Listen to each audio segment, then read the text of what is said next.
Welcome to a Really British podcast with Annie and Tom.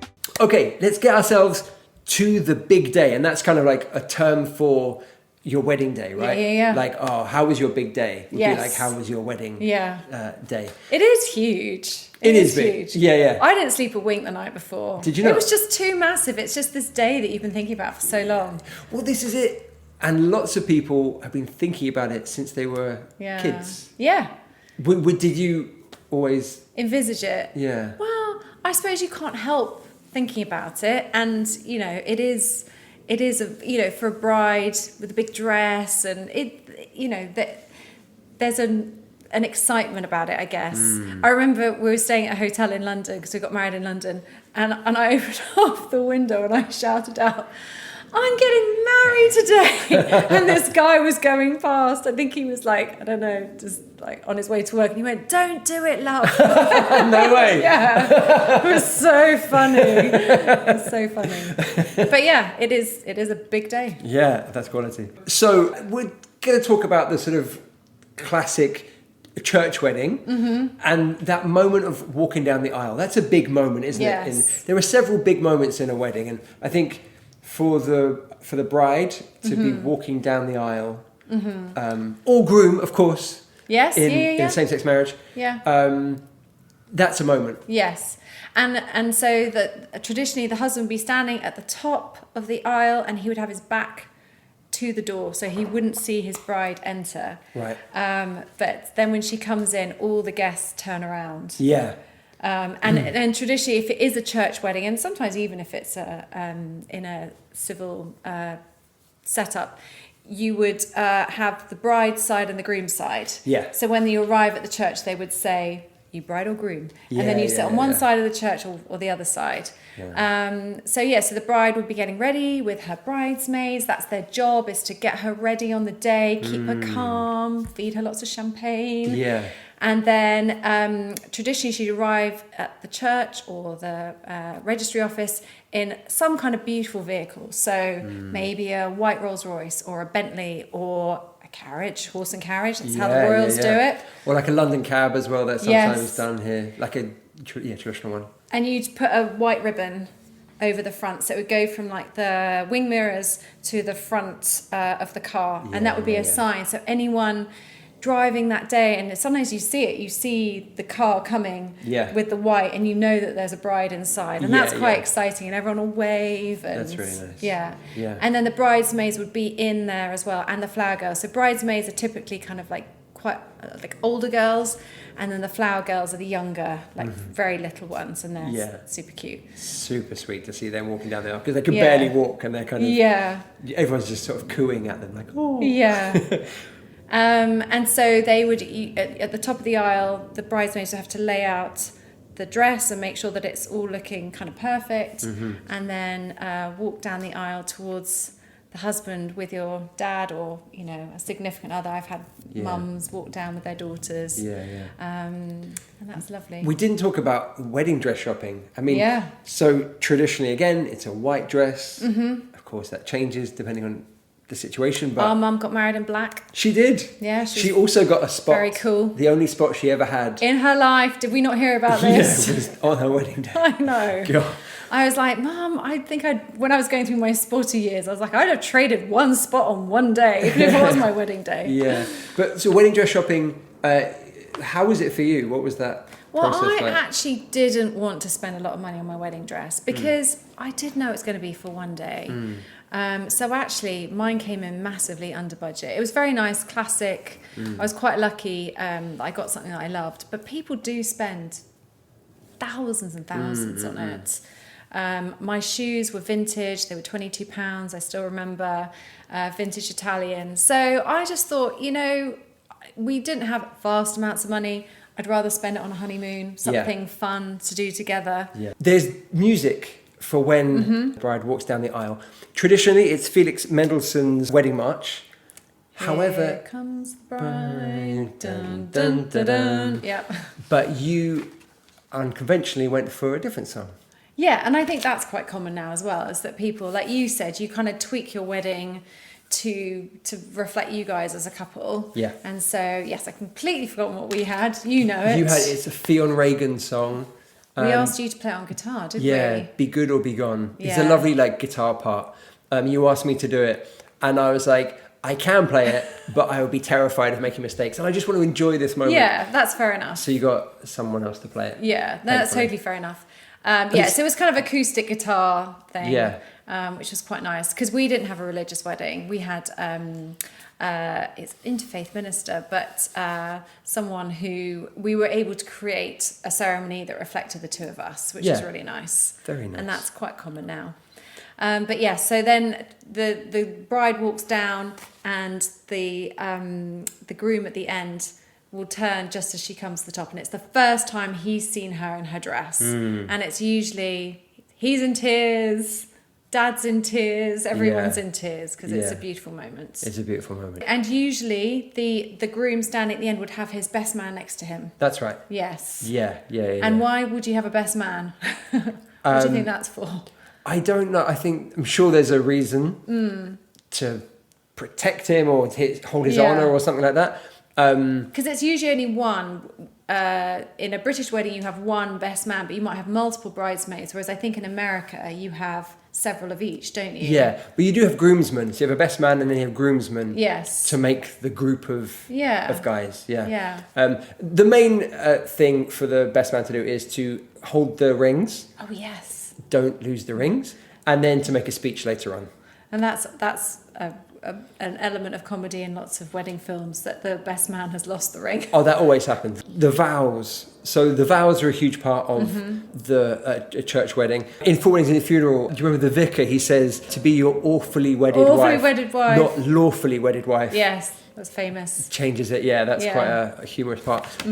The Church of England full thing is I take you to be my husband and wife, to have and to hold from this day forward, for better, for worse, for richer, for poorer, in sickness and in health, to love and to cherish till death do us part. I remember doing this. Certainly like saying like, I, Thomas Rees, take thee. And as I was repeating it, I was like, oh my God, I'm doing the thing that I've seen in... And heard so often. Yeah, in 100 TV shows, 100 films. Yeah. It's a really special moment. Yeah. And those actually, when you read them out, and you obviously read them really nicely, but they are actually to have and to hold, to cherish. These are actually really lovely words. Yeah. They're really nice. They are, definitely. So in the Indian wedding, we also had some vows, but we hadn't looked at them.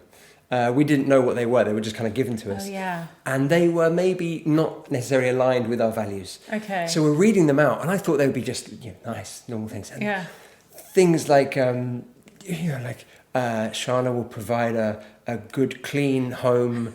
Was it something about not spending your money or something? Not spending my money frivolously, and it was just like we were just like, wow, these are really not aligned with who we are, and we were sort of like curling up in a ball saying them, and then I could just feel how uncomfortable Shana was, so I just you ad-libbed, didn't we you? ad-libbed. We were just like, okay, actually what I really want to say is these things, and that was really lovely. That was a really magic moment. Yeah, I think it was a nice moment, just like, oh God, I need to do this bit properly. Yeah. Well, it came from the heart. I think you just truly said how you felt. Yes. It was lovely. You say I do. Oh, you put the ring on the ring finger. Maybe we can show it, can't we? Yeah, ring finger. Left hand. Left hand. That's it. And then and the person says, and now you may kiss the bride. And now you may kiss each other. Yeah. Well, and interesting, sorry, it just reminded me looking at our ring fingers. So you just get one ring, whereas us lucky ladies sometimes get two, because we get the engagement ring. Of course. And then we get the wedding ring, which we add on the wedding day itself. Nice. Yeah. Very cool. And then everyone lines up outside, and as the couple leave, everyone throws confetti. Confetti, yes. Which is a nice moment. A good photographic moment. Often it's dried rose petals. Yeah, biodegradable often these days. Yeah. Of course, you have to sign the register as well. That's the legal part of it. The legal part of it, yeah. And you have to have a witness as well. Yes. You're the witness for mine, I was the witness for yours. There might be some music, a little interlude whilst things are signed. Yeah. Yeah. There's probably lots of other little bits and bobs that we've left out. But those are the kind of main traditions of the actual ceremony. Yeah. So let's get to the fun part. The party. Well, so often it's called the wedding breakfast, which is confusing because it's not breakfast. We're not Definitely not having breakfast. sausage and eggs. No. No, it could be just dinner usually, Yeah. lunch or dinner, depending on the time. It's later in the day for sure. Yeah. That's just to throw people. Yeah, I thought that's quite confusing myself. But then it makes me want to have breakfast when I hear that. Oh, yeah, I would like scrambled eggs and toast. There's the receiving line. So, so we're going to a venue. It could be a hotel, could be just a pub, it could be anything. Who knows? Marquee. A marquee in a garden. That's often. That's quite traditional, isn't it? Yeah, I went to a lovely wedding last year in Kent. 2 years ago that was in a marquee and Lovely. just felt so like countrified and And you probably only do that in the summer. yes, It'd be a bit chilly in the winter. yeah, for sure. But especially if it's kind of a country wedding. So as the guests arrive, there's this receiving line. So yes, the wedding party, which is the bride, the groom, both sets of parents, they kind of go on ahead and the guests follow to the reception. Right. And sometimes there can be a little bit of a break. So Yeah. people might want to go and freshen up in the hotel or For change sure. outfits. Some people want kind of a less, more like a party outfit for this part of the event. But when you arrive then at the wedding reception, there's sometimes a receiving line. So that will be the main wedding party people, so like the bride, the groom, the parents, and they greet the guests go past them, and you have to, and the best man, maybe like chief bridesmaid, Maid of honor. Sorry, maid of honor. Sorry, yeah. So many terms. Yeah, like head maid of honor. bridesmaid, Head bridesmaid, maid maid of of honor. honor. Yeah. And so you have to sort of say something to all these people. So if you don't know them that well, it's quite difficult to have that Yeah. much small talk because you've got to keep moving. Yeah. Don't want to hold things up. And then when you get past, you get the champagne. So yeah, everyone wants to get through. But in For Weddings and Funeral, they have this conversation like, what do you say at these things? What do you say? And so one of them just says, you must be very proud. Literally shakes the hand of everyone in the line saying, you must be very proud. Yeah. Just keep it simple. Yeah. Yeah, I like that. And so you're through, and then you get your champagne, and your canapes. And you're sort of mingling, chatting to people. Then there's a ting, ting, ting, ting, ting of the glass. Yeah. Or there's usually like maybe what are they called? Like MC. an MC. And Master of ceremonies. they'll announce, the entrance of the bride and groom. Yeah. Sit down at the tables. Yeah. Usually it's at round tables for dinner. Like for 8 the or food. 10. Yeah. And the food will be served. Now, in lots of cultures, the food is the biggest part of the wedding. I don't think it's a main part of a British wedding. Usually it's quite basic. Formal, I would say, as in it would be. You wouldn't have I don't know, a bowl of pasta, would you? You'd No. have maybe a bit of meat, potatoes, veg. Yeah. Fish, potato, veg. Chicken a la blah, blah, blah. Yeah, or like exactly. Beef. Beef, yeah. Yeah. But it's not like the main part of the wedding. So when we were planning the Indian wedding, our thoughts were central. the food had to be top. That was the thing that people would remember. Whereas I think when we think about a British wedding, it's like there's so many other things you want to get right. Yeah. The food is a part of that, but it's not the thing that people are going to remember. I think. But yeah, we sort of sat down, and that's also a thing. It's like it's a sit-down dinner usually. Yes. Usually, not always, but Sit-down meal. yeah. And so you sit. Yeah, you said like a table of 8 to 10 people. And you really hope that you've got a good table. Well, because you don't choose. You don't just No. take your food and go and sit. Oh, Yeah. that's true. The seating arrangement is The a bride huge... and groom will have spent a lot of time planning where Yeah. everyone sits. And do they do friend groups together, or do they try and mix people so you've got old and young? And Yeah. I mean, obviously it's really nice to meet new people, but there are just some weddings where you're like, I just love to catch up with my friends. I really Yeah. hope I'm sitting with my mates. Yeah. So you've got often maybe you have a uni table. You met a uni, Yeah. old school friends table. Yeah. Yeah, like a colleagues table maybe. Can get a little bit more raucous, some of the weddings that I've been at where they've done the friends together. Yeah. And more raucous depending on how long the champagne reception is. Because the longer that is, I find, because people are basically drinking on an empty stomach, then by the time they get to the meal, it can be a little bit. Yeah, definitely.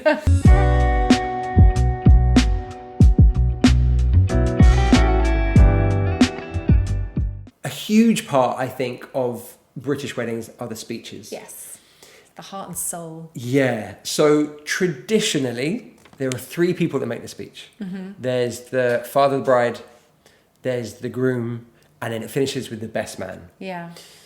However, in this day and age, that's changed a lot. Yeah. People bring their own traditions. Other people want to speak. Hey, how about we let some women speak? You know, Yeah. so the bride might make a speech, the Yeah. maid of honor might make a speech. mother of the bride might make a speech. Mother of the bride, Yeah. which I think that's great that we're sort of changing those kinds of things. So our wedding, we had a few different people from both sides speak. It was really nice. Get different perspectives, different stories. I love the speeches. I know some people find it a bit boring. Like usually they happen, you have your starter and your main, and then you have the speeches before pudding. But and some people are like, oh yeah, here we go. But I love it. I think that's when you really understand the couple a bit more, and you get the anecdotes. I love all that. It's like I said, it's the heart of the day. Yeah, that's the good stuff. Yeah, definitely. There is a unspoken tradition that the best man speech. Well, no. So the father bride speech would be like very teary, very sweet. Yeah. A bit bumbling. You know, as it is. He's not expected to be funny. No. It's meant to be quite sincere. Yes. And like, I love my daughter, and I'm passing her over, and blah, blah, blah, and like, you all know, this stuff. Yeah. Yeah. The groom speech is like thanking people. You. Just thanks everybody. And then speaking says about how much he loves his wife. Yeah. Yeah. Or husband. Yes, true. Yeah. And then and now in these days, the wife stands up and says how much she loves her husband. Yeah. Lovely. Yeah. We love that. And then finally, the best man speech should be the funny one. This is where it's like everyone's a little bit pressure. Oh my god! So everyone's a little bit further, down the down the drinking path, and so everyone's a bit more ready to be, to have a good time, and it's supposed to be funny. Supposed to be some embarrassing stories, but not too embarrassing. Not too embarrassing. There's a fine line there. So I've done one best man speech, and we told lots of stories about the best man, the groom, that were funny. Nothing too, saucy. Yeah. But we forgot to land the plane because we didn't say how great he was. So we just told all these stories about him, and then we're like, "That's it, guys." And he's a bit like, "Yeah." Funny for everyone, but like, where was the bit about me being like a good guy? And I was like, oh my god, yeah. So when I got did you get back up? Well, ding, thankfully, ding, ding. No. Well, so I made amends at my wedding. So he was the best man for my wedding, and so I gave a speech, and in that speech, I said how I'd forgotten to say how great he was, and so in my speech, I said how great he was. It's just a shame that all his family didn't hear it. Yes, that's all true. His family and friends. So oh well. There were a few people that had been to both, but yeah, definitely. I think these days, you're right. The speeches are a great.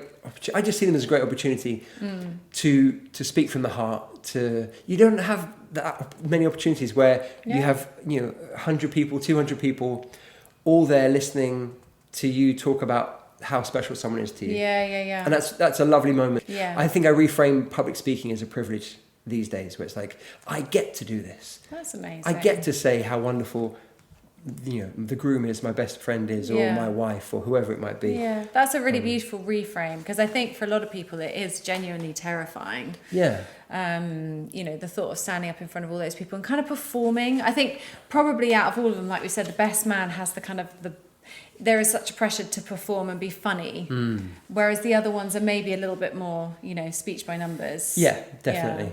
Yeah. The speeches at your wedding were great. Dad did a great job. He's a good public speaker. Stewie's one, your husband's one, was fantastic as well. Really sweet, really emotional. And then, was it... John, the best man. John's was also great. Yeah. And also, actually, the MC, I remember Gregor was just he was fantastic. Hilarious. He kept the whole wedding going. Yeah, that's it, because the MC can be another friend of the bride or groom, and just a really charismatic personality, just to keep the wedding moving, because there's quite a lot of things that you need to do, as we can see, and so it's keeping people in check. Definitely. Yeah. Gregor just kept the energy going the whole night. It's really important. Because I guess the next formal thing after the dinner is done is that most people then move to the dance floor for the first dance. The first dance. Yeah. Talk about high pressure. This is more high pressure. Yeah. So it's not a choreographed dance usually. A lot of people do actually end up even just lightly choreographing. We didn't. True. I kind of wish we had. Yeah, it showed. I'll be honest with you. I've got to be honest. What was your first dance? Blessed. Oh yeah, Brett Dennen, Blessed. Blessed is this land. It was a bit hippie, but it was really lovely, and we were very much like, we will do the first 30 seconds just us, and then we had like briefed loads of our friends, like, right, you literally, when this chorus comes, just all come on. They're like desperate, like, okay, that's enough. It's a bit awkward. But it's a really special moment, because everyone gets to stand around and just watch, and it's, the sort of the couple together. It's really lovely to see. Yeah, it's really sweet. And I think that there's been like a lot of viral stuff of people taking that to like pretending like they're doing a really sweet dance, and they break out into like a really cool choreographed routine. It's sort of surprising everybody. Referring to the Indian wedding and dancing, I think the one thing that one of the things that people loved most about the Indian wedding was the choreographed dancing. Incredible. And how it just brought people together. It's a show, it's entertaining, but it's also like an opportunity for all the guests to get to know each other leading up to the wedding. Very bonding. Very bonding. Yeah, because you had different groups. You had so the bride's group, the girls and guys who learn a specific dance, and actually just the learning of a choreographed dance together takes time. It's like, sessions with a choreographer, and so everyone did get to know each other, and then performing it, wow, what a feeling. It's a real show. You put on a real show, don't you? Cutting of the cake is a moment. It's another big one. Usually it's kind of like a towering white icing cake, not always. Fruit cake, unfortunately. With a little miniatures of the husband and wife on the top, and then they cut the cake together, and everyone cheers. Mine was actually chocolate, so mine looked like that, but inside was chocolate. Nice.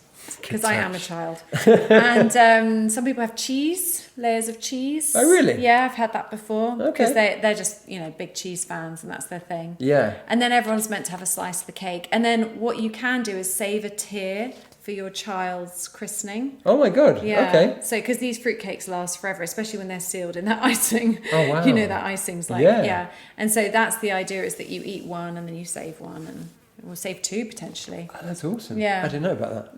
The funnest part of the wedding is the dance floor and the party. There are some classic songs that people will dance to.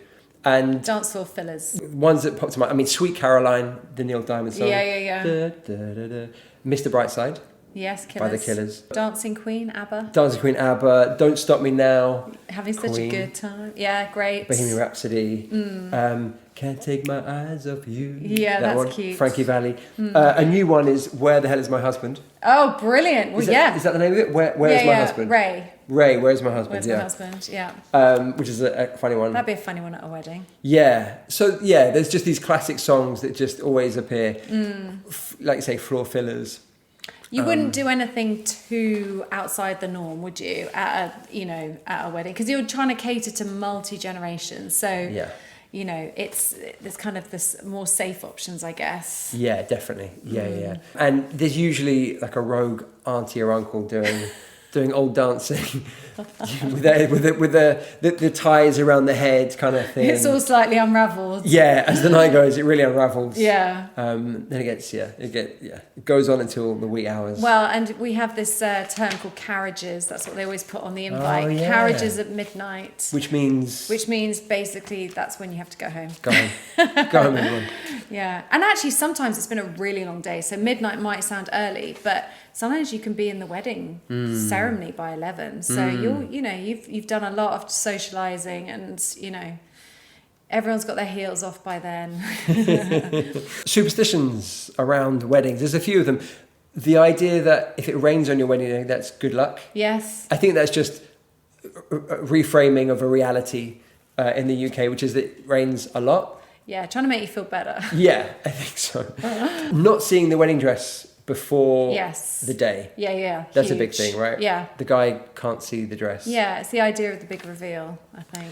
And then carrying the bride over the threshold. Yeah. Is that a thing? Well, I think that's like your new home, your new start of your new life together. They carry you over the threshold. So the threshold means what? Like into the home? Into the house, exactly, and through your front door. Which is interesting because in this day and age, a lot of couples live together before they get married. Yes. And so they will have crossed over that threshold many times. Yeah.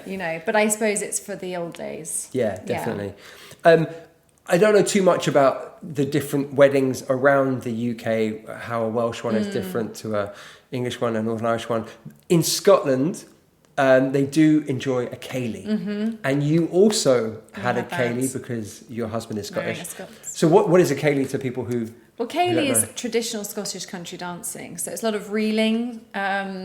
It's very fast paced. What's reeling? Reeling is where you swing arms, join arms, and then you go around in a circle. Oh yeah, okay. So you have a caller, so someone who explains the dance, and you kind of walk it through, and then they start the music, and then you dance. But it is chaos because in Scotland everyone knows what they're doing.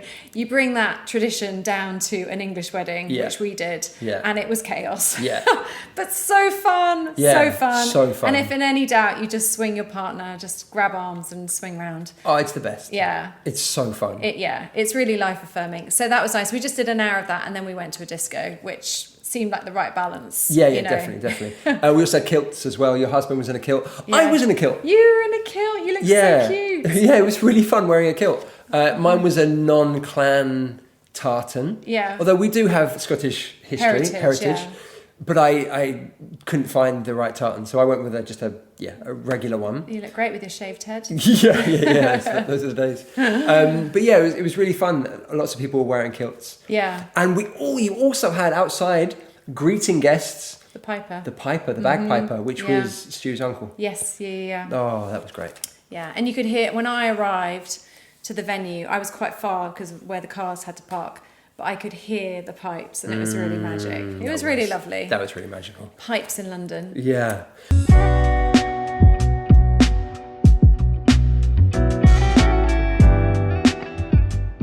Okay, what about some modern trends? I've noticed that there have been a trend for celebrities to get married in registry offices.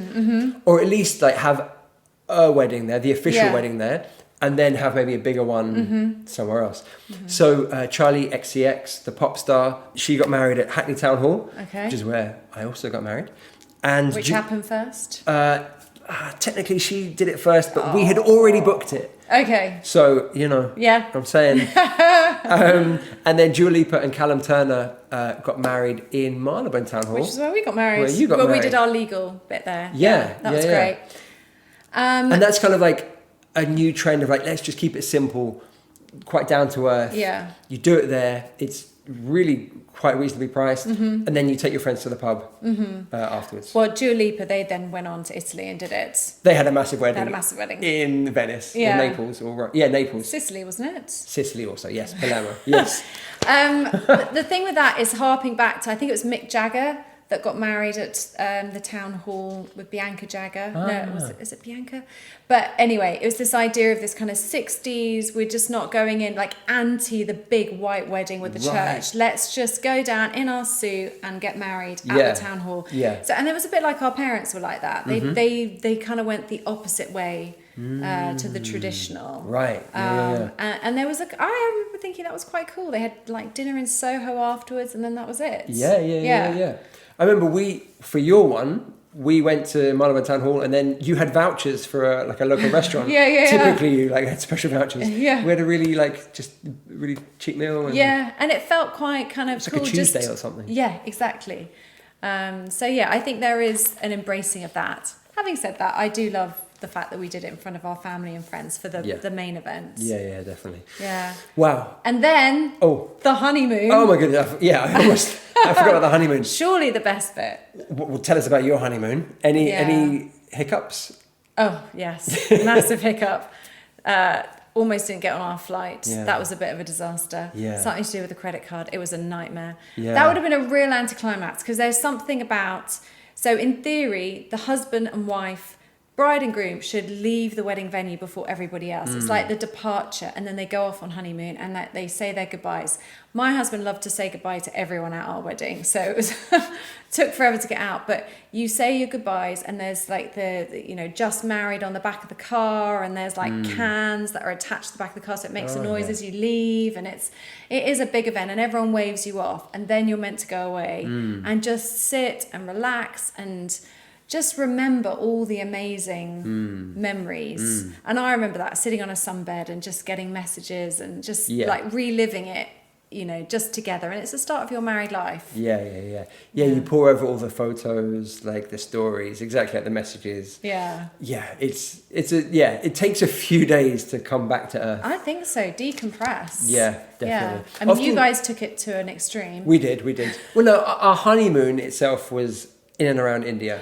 It just took you 6 months to get back. No. Do you know, it made me realise from chatting about it, there are so many elements to a wedding that I guess even I hadn't sort of remembered or considered. Well, I think also as well, like in the UK these days, we don't have many traditions, or at least it doesn't feel like we have many traditions. I think Christmas is a time of clear, identifiable traditions that shape the day and the period of time. Weddings are also a moment where we do have these defined and customs. I guess that and you've just learnt them over time by going to weddings, seeing weddings portrayed in TVs and film programs, and you do pick up all this etiquette that I suppose I hadn't really thought about until we've discussed it all. It's really interesting. And I've loved going to weddings from other places as well. I went to a Nigerian wedding and just seeing how things are done there so differently, but it's just a really interesting view into a different culture. And obviously an Indian wedding, we've seen that. So I think it is a great way to dive into a culture, is to go to a wedding from that place and see how they do it. But at the heart of it, food, fun, dancing, family, love. Absolutely, yeah. And a huge part of British weddings that people would have seen abroad are royal weddings. Yeah, they're huge. Yeah. The first one that I can remember is, I don't remember it, but Prince Charles and Lady Diana. Yes. Other ones? St Paul's Cathedral, that one. St Paul's Cathedral. Yep. The first one that I remember was Fergie and Prince Andrew. Oh. And yeah, I know. But we were down in central London, and people take it really seriously here. So the streets get closed. People camp out overnight, so they've got a front row seat. Yeah. So there was a real buzz around that one. And then more recently, we've had Harry and Meghan, and we've had William and Catherine. That was very beautiful. That was Westminster Abbey.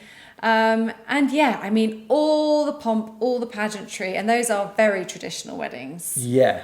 That is where I think Britain really shows its traditions. Yes. And its grandeur, right? Because they'll pass down the Mall. Yes. Right, which is like the road leading to Buckingham Palace. In carriages, yeah. The whole of central London, as you say, is blocked off. Yeah. High security. The Union Jack flying everywhere. Yeah, they sort of scrub it up, don't they? They remove the road marking so it all looks beautiful. Yeah. They do trial runs at night, so I love that. Like at 4 a.m, everything's shut, and they'll do processions and practice it or time it all, because it's always done to absolute perfection. Yeah.